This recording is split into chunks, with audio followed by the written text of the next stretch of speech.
Okay, so today we are going to work with some sleep yoga and some dream yoga.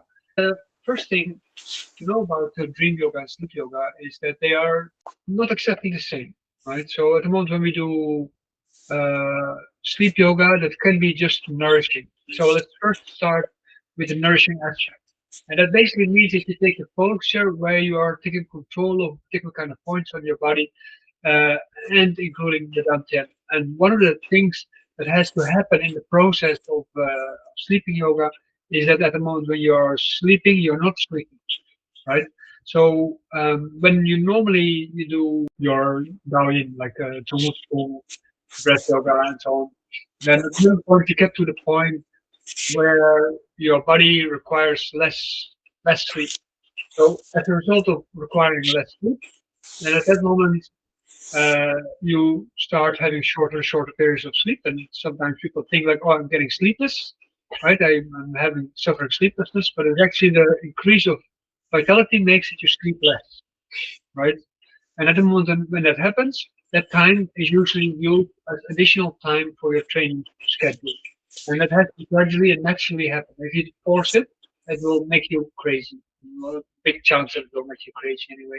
So at the moment, when this time becomes shorter and shorter, it can shorten for most people, in most often circumstances, to 2.5, maybe 3 hours. Right? So then 2, 3 hours, you still need to sleep.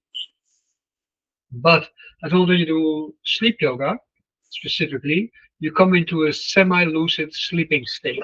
And that's the first preparation you need for dream yoga. Right? So you have to come into a semi-lucid state. The way Shifu Yasuda always does that is by lying down, by making sure the big toe and the second toe are hooked behind the Achilles heel. So the left toe is behind the right Achilles heel, and you're lying on your right side. The reason why you lie on your right side is because that reduces the pressure on your heart.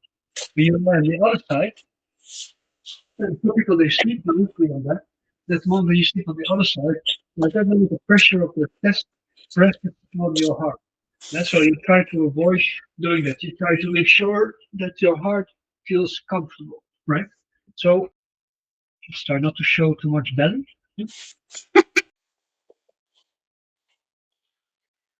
So your big toe and your second toe they are behind the Achilles heel. Your knee then as a result of that is hanging over your thigh.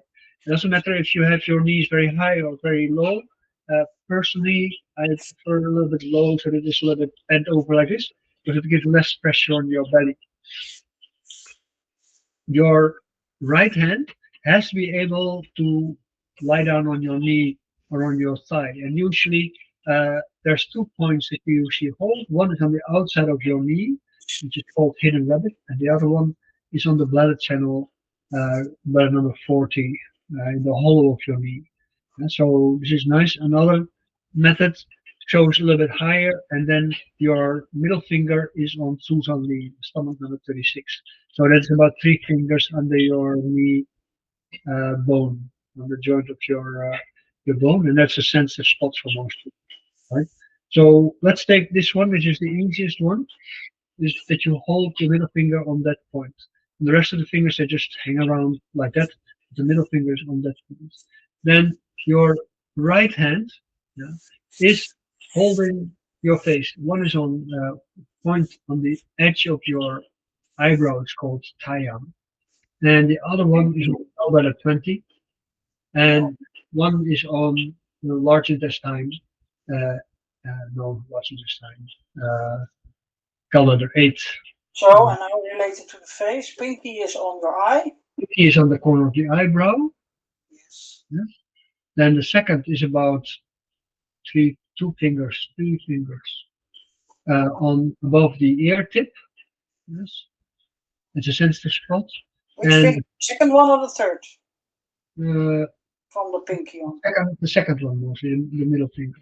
And then the Okay. third one, the thumb, is on gallbladder 20. Of course, it will be handy to have a cushion under your head, right? So that your head lies straight, right? So your head lies straight. So for a moment, I'm going to get something for my head. You go get something for your head too?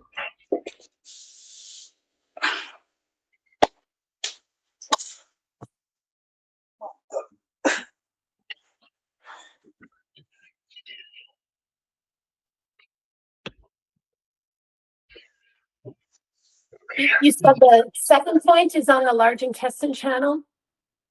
No, and the gallbladder channel. We all the skull Gallbladder near 8. near the tendon from your neck. Where we normally when we do this rubbing, this Yeah. place. Hi, Jan. Gallbladder 20. And what's the third one? Number 20, and or it can be stomach 8, or large intestine 4. I normally it's actually stomach 8. So 3 points, yes? Yeah, 3 points, yes. And then this one 4. A little bit more. So then your hand is on the cushion. It should be a firm cushion, not too soft, right? And then the other one is on the stomach 36 under the knee. You breathe slowly. Keep your tongue to your palate on the soft part of your palate, so not behind your teeth, but a little bit higher. That's where it upholds heaven. It's called upholding heaven. Your neck has to be a little bit long and relaxed. And you try to breathe slowly. Hold part of your attention in the dantian.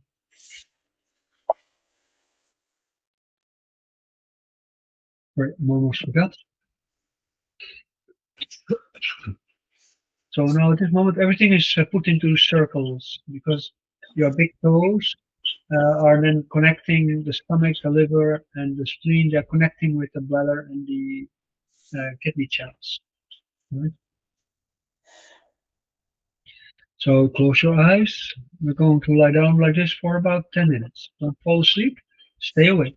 Right? The whole point is to stay awake and try to feel all these points how they connect with each other. So you try to, basically feel the internal circulation of your body, but naturally. Which finger's on UB40? There's one on stomach 36 and one on UB40. So right now we only do the middle finger on the stomach 36. So Okay. nothing on the UB40. Okay, thank you. That's another hand pose, so we don't do that.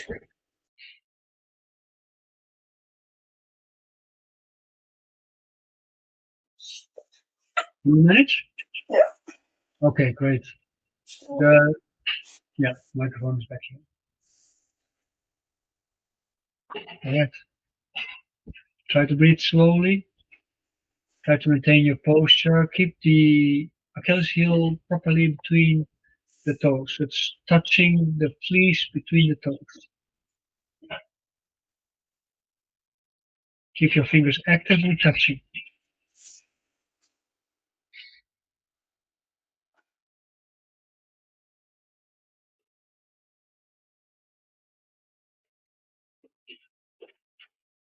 Make sure your neck is straight.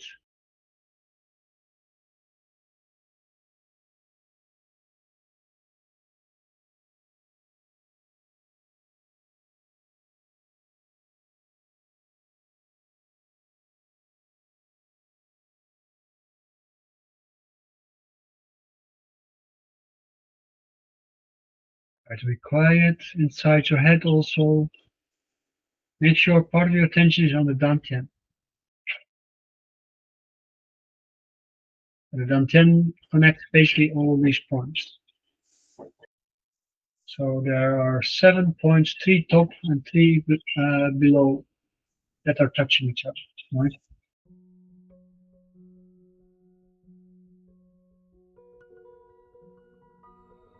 We choose to go to the moon in this decade and do the other things, not because they are easy, but because they are hard.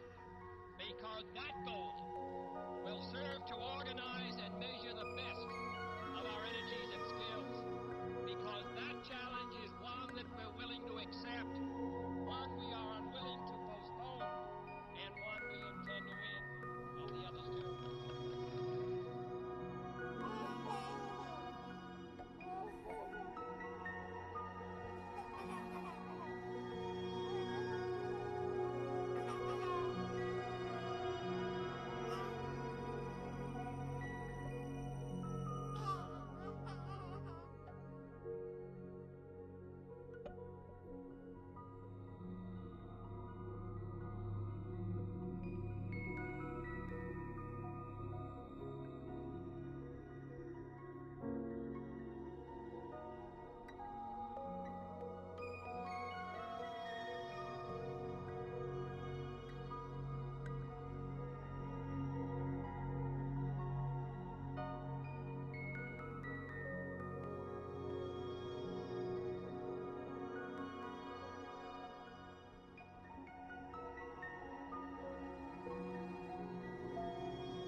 All right. So, how's everybody doing?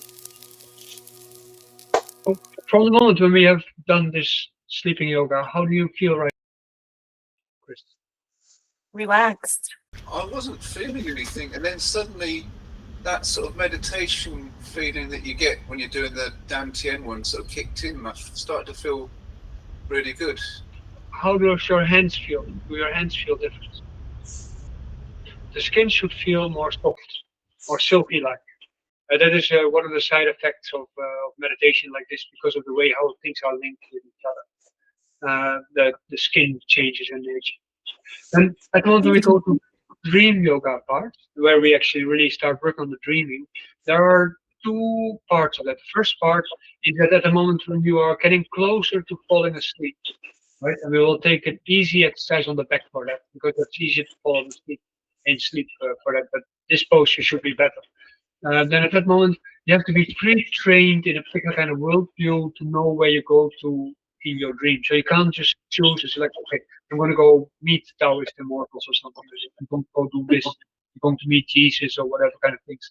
So normally, then you only get, uh, you can travel only in your personal mythology, right? So your personal mythology is relatively small, usually family members, friends, students, maybe. Uh, Work colleagues and so on. So this is the area then where you go into. And the first stage of that training is to allow yourself to to just get there, right? That's the first part.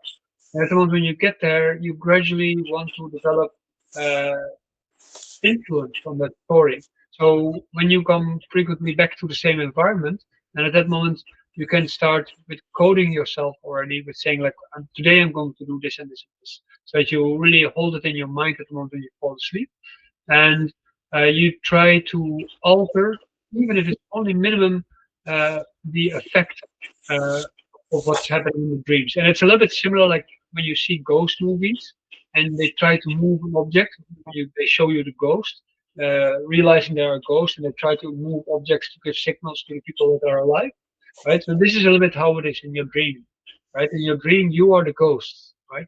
You're the ghost in your own dream. So normally it is all just flashing out all kinds of images and you try to change them. So you basically, what you try to do is you try to engage in a training of your dreams, right? So you're trying to dream your dreams. And it's also a little bit like how, you remember the movie Groundhog Day? What You do you remember say? movie Groundhog Day about celebration of the groundhog at the beginning of the year, and then Bill Murray, I think, was the main actor, and he goes to the same day like 10,000 times. Yeah. And in the process, every time he learns more about all the people around him, and he learns to appreciate people differently.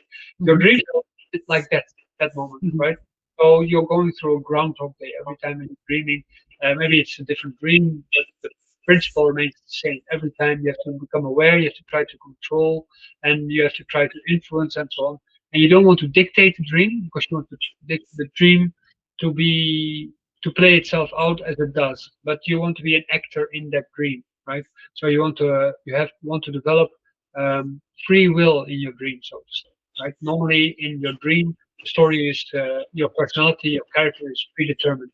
You can witness in your dream sometimes, like, oh yeah, I was there in my dream, but there was no way to control it. And in this way, first of all, you have to gradually become aware of the fact that you can control it. So let's first try to get into that stage where you almost fall asleep. You not try to fall asleep, but you try to get into a REM sleep, right? Where your eyes start becoming active, your mind becomes active, and you start actually having real dream time. Yes? So we try? Yeah. Oh. Okay, just to make it easy for yourself, you can use the same cushion because it really helps to have a cushion. You put your head on the edge of the cushion, so the cushion is on the galvanic 20, but your head is falling down, so your head is really hanging on the cushion. So hard cushion here, really very helpful. A soft cushion really not going to help you. A piece of wood would also be great, right? Just to make sure that the neck is long at that moment, it's being stretched. You hold your hands on the dantian. You put your right foot on your left ankle. You put your right hand on your heart, and your left hand you put on your belly. This is the easiest one. You have your legs crossed. So your right leg is on top of your legs. left leg. Your legs are just straight, and you try to get into this half sleep. Right? So when you start noticing there's images coming up in your mind, this is where you have to try to stay. If you have to yell to get you awake later on, that means you went too far. You went into sleep. Yes?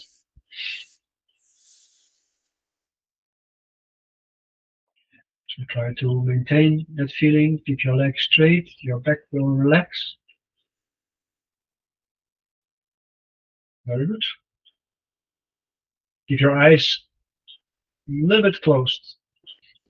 So they're still a little bit open, but just tiny bit, not completely closed, like when you're sleeping. Slow down your breathing. Pay attention to the space under your hands. Pay attention to the whole body lying down on the floor. Relax everything. You have your legs crossed. So your right leg is on top of your left leg. Your legs are just straight, and you try to get into this half sleep. Right? So when you start noticing there's images coming up in your mind, this is where you have to try to stay. If you have to yell to get you awake later on, that means you went too far. You went into sleep. Yes? Talk also to your palate, don't forget. So try to maintain that feeling. Keep your legs straight. Your back will relax. Very good. Keep your eyes a little bit closed. So they're still a little bit open, but just tiny bit, not completely closed, like when you're sleeping. Slow down your breathing. Pay attention to the space under your hands. Pay attention to the whole body lying down on the floor. Relax everything. You have your legs crossed. So your right leg is on top of your left leg. Your legs are just straight, and you try to get into this half sleep. Right? So when you start noticing there's images coming up in your mind, this is where you have to try to stay.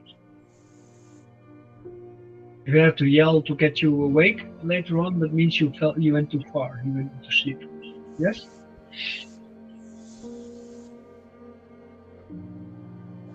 So try to maintain that feeling. Keep your legs straight. Your back will relax. Very good. Keep your eyes a little bit closed. So they're still a little bit open, but just tiny bit, not completely closed, like when you're sleeping. Slow down your breathing. Pay attention to the space under your hands. Pay attention to the whole body lying down on the floor. Relax everything.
You have your legs crossed. So your right leg is on top of your left leg. Your legs are just straight, and you try to get into this half sleep. Right. So when you start noticing there's images coming up in your mind, this is where you have to try to stay. If you have to yell to get you awake later on, that means you went too far. You went into sleep. Yes.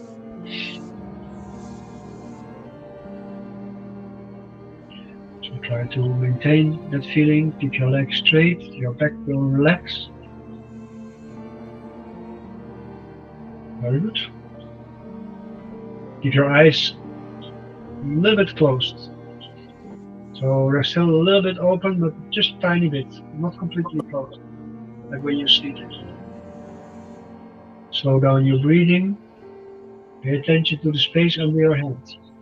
Pay attention to the whole body lying down on the floor.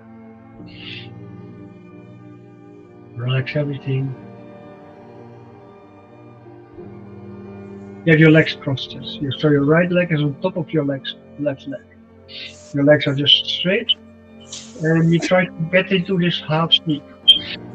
Right. So when you start noticing there's images coming up in your mind, this is where you have to try to stay. If you have to yell to get you awake later on, that means you went too far. You went into sleep. Yes.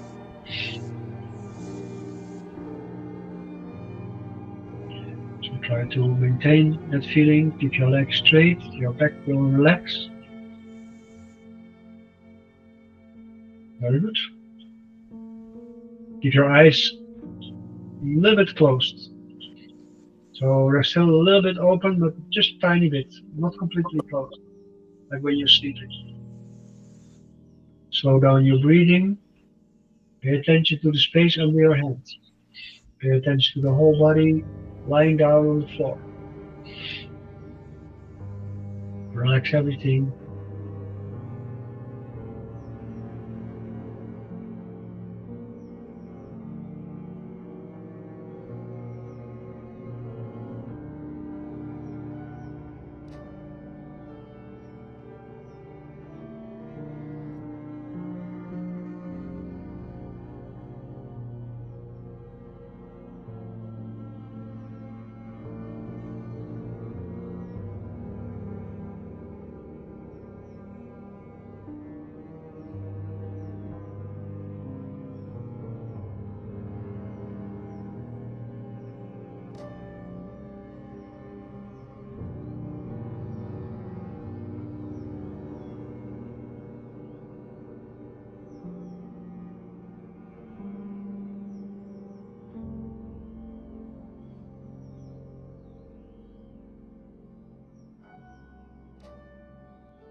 I'm going to step off the limb now.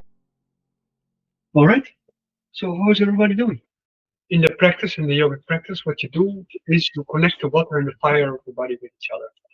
Right. So because of the water and the fire mingling, they actually create activity for the hum in the diaphragm area. And that means that the blood gradually starts pulling back towards the center of your body, actually the liver and the diaphragm. But at the same time, you get this activity of the water and the fire in your body. So this creates dreams, basically. So this is where the dream yoga starts. Then at that moment, when images come up, this is then where you have to learn to control it.